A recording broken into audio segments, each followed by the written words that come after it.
A lot of coaches or some coaches believe out there in the Twitter world, things like that, these are arguments of should you do plyometrics when speed training and should you not. You tell me. I'm gonna let you see it right here. This is why I love doing plyometrics because they do have some turnover. Right there, push off. He's still in the acceleration phase. Let's watch him to get to top end. I got to pause. Got it frozen right there. Neither foot is touching the ground. So you tell me.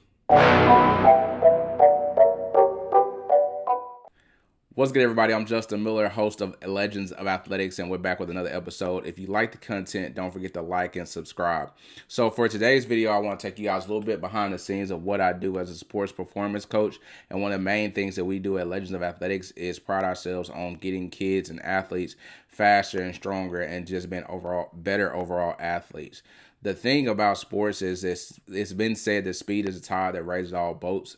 Tony Hoyer said that, and I do believe that wholeheartedly. And getting faster is an art. Getting an athlete faster is definitely an art. And it takes time, it takes patience. And so the student athlete that you're about to see today in this video has been working with me for about 2 months. He's going into 8th grade. He was able to run a 4.8 40-yard dash. Probably on the laser, we may get like 4.9 range, but he's very fast, had a very fast baseline. His baseline time was somewhere around 5.1 and 5.3. I did not look that up before the videos, but somewhere around 5.1 and 5.3 when we started 2 months ago, and now we're at a 4.8 on hand time, and I would probably beg to say 4.9 laser time. This student athlete has worked hard. All my guys have been working hard. Those guys yesterday really it was a day for PRs, and you know that from your student athletes whenever you see one, you get warm weather, and two, like you just see the liveliness of them, and you can see the breath of life in their eyes. And so the CNS systems were firing yesterday, and we did well from the field work to the weight room. Just everything was real good, and so these guys have been putting in work, and they have been getting better each and every single month. And it's not just him, but all that group has been getting better. I wanted to highlight this because when I was watching it back yesterday, it's two things I like to say as a coach, right? One is you can give quick cues in a moment, but it's better when you can go back and watch the film because it allows you to break things down and see them from a different vantage point. And also when you're quiet or in a quiet space where you can really focus, you can see a lot of things that you may have missed the first time. And so being able to go back and watch this was great, and it was even better than seeing it live. I mean, this is like a beautiful run, and it's a great run. And I'm getting nerdy on y'all, but I like what I do. But this was a great run, and so let's get right into it. So I'm gonna show y'all the fast the normal speed version first, and then we'll go and we'll break it down from there. I mean, look at that. That's a nice run. And so from here, we slow it down a little bit just to show him getting out. And then right there, I pause it. I wish I had a perfect side angle there or an extra camera shot. I should have got it. But that is one of the front side mechanic drills we do. And I always tell the kids to imagine a number 4 and make 4s with your legs, like the fancy 4, like the one that goes here and then you put the line down. So make sure you do fancy 4s. And I'm sorry if I'm not looking at the camera as much because I'm looking at my screen that's below me. And so I'm trying to make sure that I stay on task with what we're doing here as well. And allow myself to see what you guys are saying. And so good job at creating the number 4, and just good job at just eating up ground. And so if you want to know if somebody's fast, I usually look at how many steps they take within a 2 to 10 yard range. And this kid was getting two I'm gonna say 2.5 steps whenever he got up to full speed. Also, it to the naked eye, if you see this in the moment, it may appear that he's overstriding, which he's overstriding just a hair. Like, it's not anything egregious. We can fix that real quick. But his legs and feet are landing right back under those hips, and he's getting that negative step as well, which is pulling him through and pushing that ground back. And by the time he gets vertical, he is out of there. And so let's go to the next clip. We go back here. And that was the good. So I want to go back and point out one more thing in the good real quick. I'm going to rewind it. Bam. So a lot of coaches or some coaches believe out there in the Twitter world, things like that, these are arguments of should you do plyometrics when speed training and should you not? You tell me. I'm gonna let you see it right here. This is why I love doing plyometrics because they do have some turnover. Right there, push off. He's still in the acceleration phase. Let's watch him to get to top end. I got to pause. Got it frozen right there. Neither foot is touching the ground.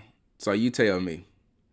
You tell me. And look at how much ground he's covering. Whenever we're sprinting, we're literally doing a repetitive plyometric, but we're just doing it faster to get ourselves from point A to point B.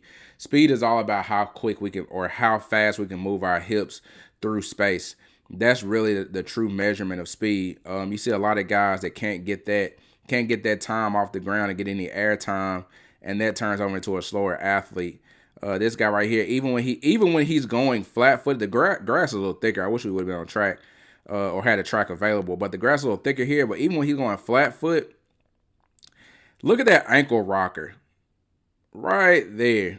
Look at that. Look at that left ankle. Nice rock step pulling through, and that foot's not staying on the ground long. So we got very short ground contact times. So some coaches may be confused whenever you see athletes running. How I can tell when an athlete gets in from acceleration phase to top end speed, I look at their shin angles.